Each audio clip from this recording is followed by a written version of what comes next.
Bom dia, queridos alunos dos oitavos anos A, B, C e D. Bom dia aos senhores pais que porventura estejam nos assistindo neste momento.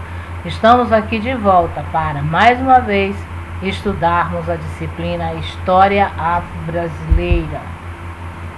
E a temática de hoje será os espaços ocupados pela população negra após a abolição da escravatura.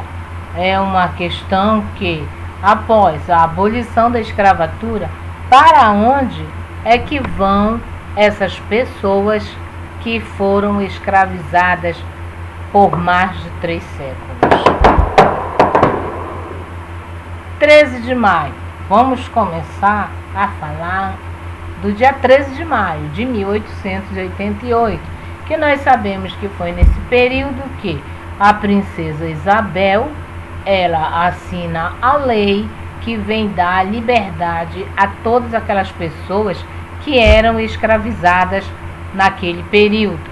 Então, onde morar? Para onde é que essa população vai morar? Eles estão livres. Será que eles vão ficar nas fazendas? Vão continuar nas fazendas? Então, vamos colocar toda essa questão. Ficar na fazenda, eles não podiam mais. Por que eles não podiam mais ficar na fazenda? Nós vimos que, nesse período, existiu uma mudança na organização de trabalho. Nós estamos passando de um período de escravismo para o assalariamento. Então, onde vão morar esses negros que até então eram mantidos como escravos? Ficaram nas fazendas?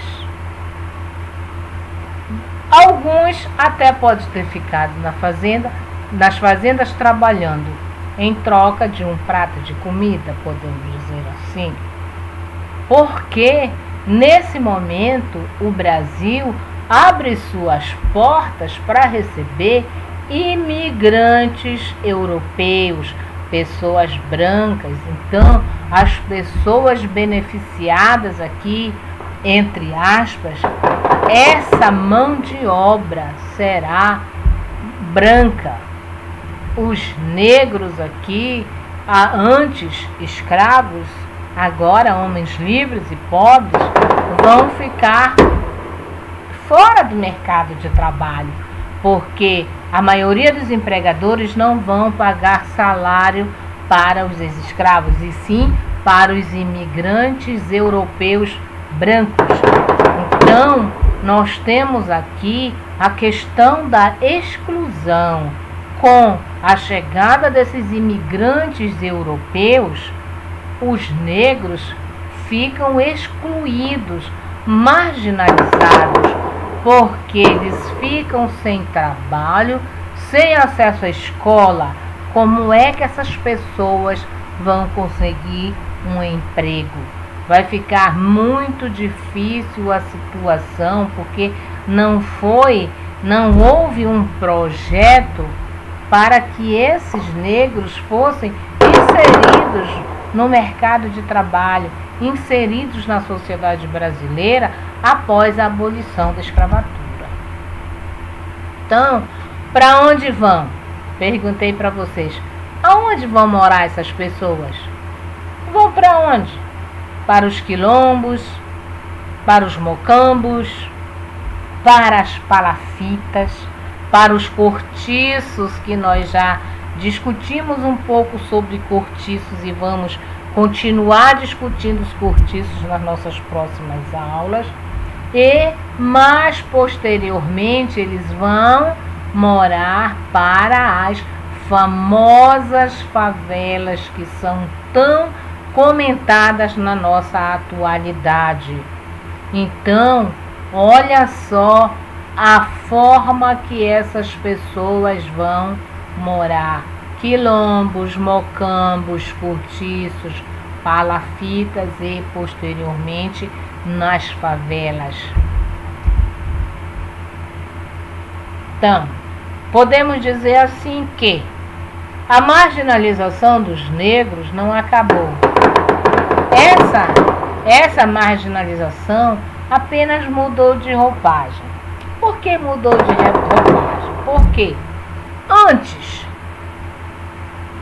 o negro ele era escravizado. Ele não tinha direitos, trabalhava de sol a sol, não recebia salário, sofria castigos, humilhações. Então, com a assinatura da Lei Áurea, como é que essas pessoas vão sobreviver? Que meio de sobrevivência? Essa sociedade, esse governo não se preocupou com isso, nem tampouco os abolicionistas se atentaram para essa situação. Eles não pensaram no meio de sobrevivência para essa população após a libertação. Não tinham posse de terra para fixar uma residência. Aí nós vamos ver essa população se deslocar para quilombo, para se deslocar para cidades e morar em cortiços, morar em palafitas e assim sucessivamente. Projeto de inserção para esses negros na sociedade não existiu. Então, os meios de sobrevivência ficaram precários, moradia precária. Então, antes da escravidão, olha só como era que era. Era uma situação muito difícil. Aí eles têm uma liberdade, mas é uma liberdade sem inclusão. Então, antes eles eram escravizados. Com a assinatura da Lei Áurea, eles ganham a liberdade, mas eles ganham uma liberdade sem inclusão. Não foi feito projeto que pudesse inserir essa sociedade, esses negros, dentro da sociedade. Então a situação não muda muito. A situação continua muito parecida de quando eles eram escravos. Por isso que eu estou dizendo a vocês que essa marginalização não acabou. Ela apenas mudou de roupagem, porque não foi criado projetos de inserção na sociedade para esses negros. Então, antes eles eram escravizados e agora eles são libertos, mas porém são totalmente excluídos, porque não tem meio de sobrevivência, não tem posse de terra e a situação não muda muito. É exatamente por isso que eu digo, não acabou, apenas mudou de roupagem. Assalariamento. Ah, professora, mas agora tem salário. Então, meus queridos, prestem bem atenção. Pouquíssimos negros passaram a ganhar salário. Porque, como eu falei anteriormente para vocês, de quem eram os prediletos, os favoritos aqui, eram os imigrantes europeus brancos. Então foram pouquíssimos negros que conseguiram permanecer nas fazendas recebendo um salário. Então a qualificação profissional ela se torna imprescindível. Nós sabemos que até hoje essa qualificação profissional ela é imprescindível. Você tem que ter qualificação profissional para você conseguir um emprego.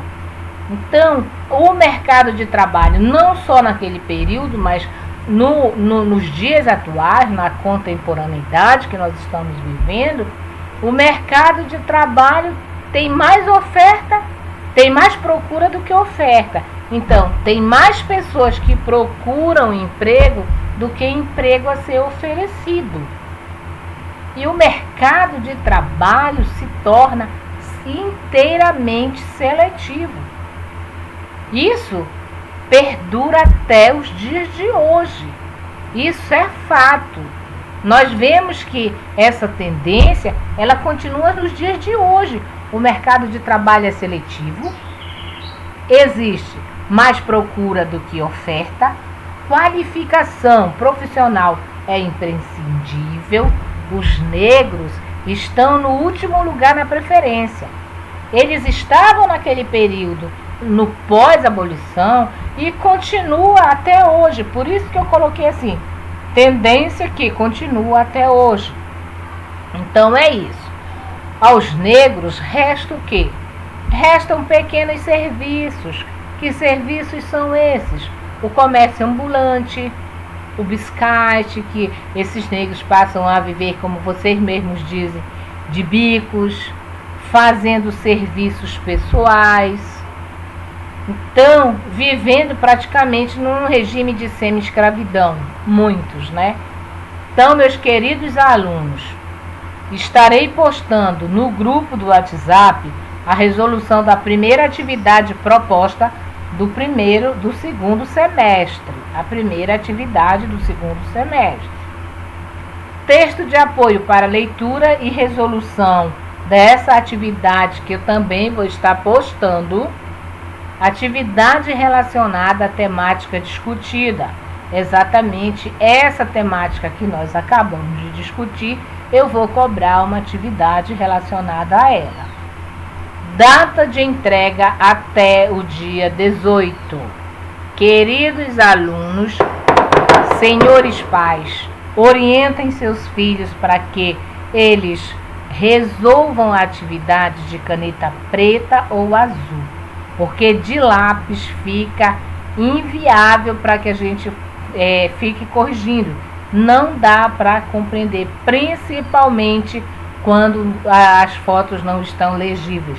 Aí fica muito complicado para corrigir. Meus queridos, bons estudos, fiquem com Deus, até a nossa próxima aula. Bom dia a todos.